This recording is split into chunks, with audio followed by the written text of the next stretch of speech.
चलो अब हम लोग देखने वाले हैं कक्षा 11वीं के भौतिक को। तो भौतिक के देख लो, तो पहले मैं आपको पेपर दिखा देता हूँ, ठीक है। तो ये देख लो आप लोग पेपर। तो ये सारे के सारे पेपर में आप देखो, यहाँ पे वस्तुनिष्ठ सही विकल्प चुनिए हैं। इसके बाद देखो रिक्त स्थान है, ठीक है। तो ये पेपर आप देख सकते हो, सही जोड़ी मिला हुआ है। तो ये पेपर है। अब मैं आपको इन सभी का आंसर आपको बता देता हूँ।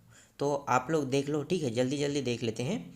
तो पहला है सही विकल्प का चयन कीजिए। तो सही विकल्प का चयन कीजिए में पहला प्रश्न है, निम्न में से कौन सा मात्रक मूल मात्रक नहीं है। तो यहाँ पे चार ऑप्शन है, एम्पियर है, कुलाम है, मीटर है, मोल है, कौन सा होगा। तो मैं आपको बताना चाहूँगा कि जो मूल मात्रक होते हैं ना, वो किसी चीज़ में परिवर्तित हो जाते हैं, बदला जा सकता है उसे।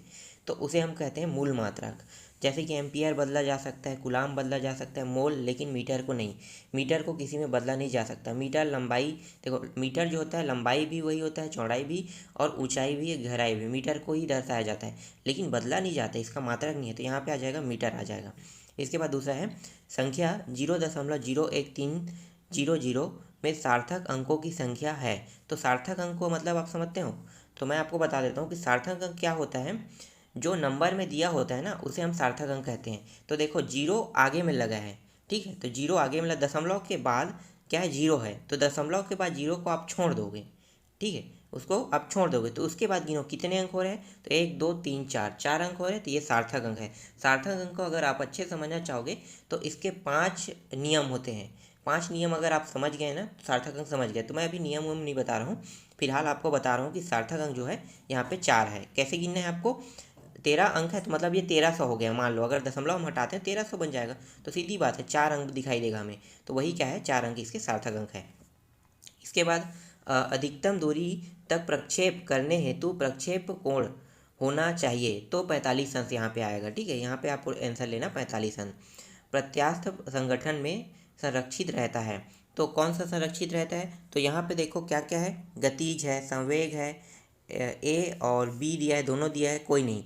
तो जो प्रत्यास्थ संगठन होता है ना, संगठन होता है, उसमें गतिज भी रहता है और संवेग भी रहता है। तो आपको यहाँ पे क्या लेना है, सी। सिर्फ गतिज और संगठन ही, सॉरी, यहाँ पे गतिज होता है और संवेग दोनों ही होता है, ठीक है। इसके अलावा और कुछ नहीं होता है। तो यहाँ पे ए बी दोनों को लेना है। इसके बाद पांचवा है, एक दृढ़ पिंड को यांत्रिक संतुलन में होने के लिए यहाँ पे बताया है, नेट बाह्य बल शून्य होना चाहिए, नेट बाह्य बल आघूर्ण होना चाहिए। इसके बाद है सी है, ए और बी दोनों होना चाहिए, ठीक है। इसके बाद देख लो यहाँ पे ए और बी मतलब दोनों की आवश्यकता नहीं, यहाँ पे दोनों को लेना है, ए और बी दोनों आवश्यक है लेना है। इसके बाद देखो, कोई धूमकेतु सूर्य की परिक्रमा अति दीर्घवृत्तीय कक्षा में कर रहा है, तो निम्न में से कौन सी राशि नियत रहेगी। तो यहाँ पे 2 राशि नियत रहती है, लेकिन देखो यहाँ पे सिर्फ एक ही लेना है हमें, रैखिक चाल, कोणीय चाल, और इसके बाद है यहाँ पे कोणीय संवेग है और स्थितिज ऊर्जा।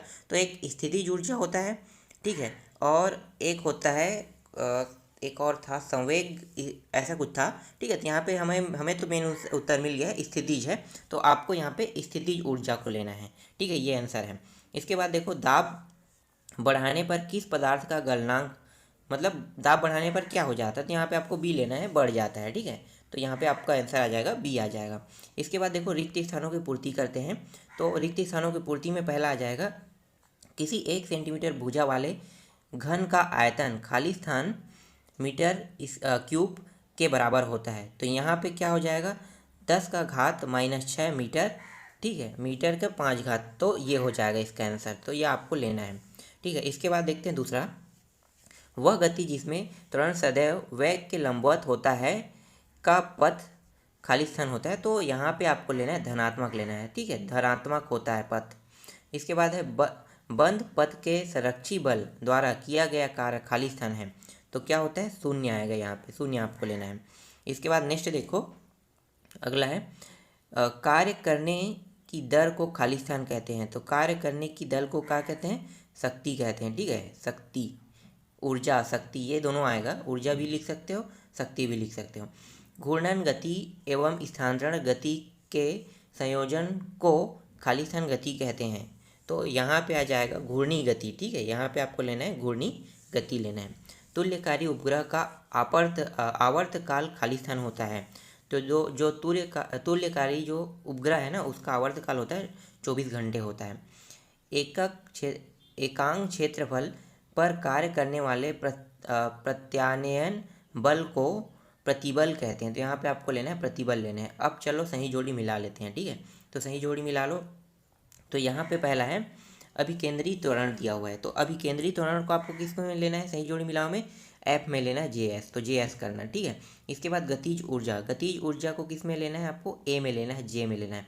बल आघूर्ण, बल आघूर्ण को आप किस में लोगे, NM में लोगे, ठीक है। तो H कहाँ पे है, यहाँ पे H पे लोगे। फिर जड़त्व आघूर्ण चौथा है, जड़त्व आघूर्ण को आप लोग लोगे किलोग्राम मीटर स्क्वायर में लोगे, तो किलोग्राम मीटर स्क्वायर B में है। फिर कोणीय संवेग, कोणीय संवेग को लोगे किलोग्राम मीटर स्क्वायर प्रति सेकंड को लोगे, तो प्रति सेकंड वाला कहाँ पे G में है, तो आप इसको G में लोगे। इसके बाद गुरुत्वीय त्वरण, गुरुत्वीय त्वरण को लोगे J किलोग्राम -1 लिखा है, तो C को लोगे। उसके बाद है पॉसो अनुपात, तो ये आ जाएगा विमाहीन आ जाएगा, ठीक है। तो ये आपके सही जोड़ी बनाओ भी सभी प्रश्न बन गए। अब आते हैं एक वाक्य में उत्तर।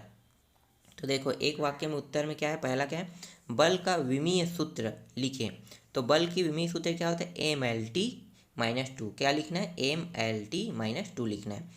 किसी सदिश A की विमा में एकांक सदिश लिखें। तो एकांक सदिश क्या होता है, A/A बार होता है, ठीक है। तो आप A के अंदर A बार लिख लेना। इसके बाद है स्प्रिंग नियतांक का मात्रक लिखिए। तो स्प्रिंग नियतांक का मात्रक सॉरी यहाँ पे है, जब बल और विस्थापन के मध्य अधिक कोण हो तो कार्य की प्रकृति कैसी होती है, तो ये धनात्मक आपको लिखना है। और स्प्रिंग नियतांक का मात्रक क्या है, न्यूटन है।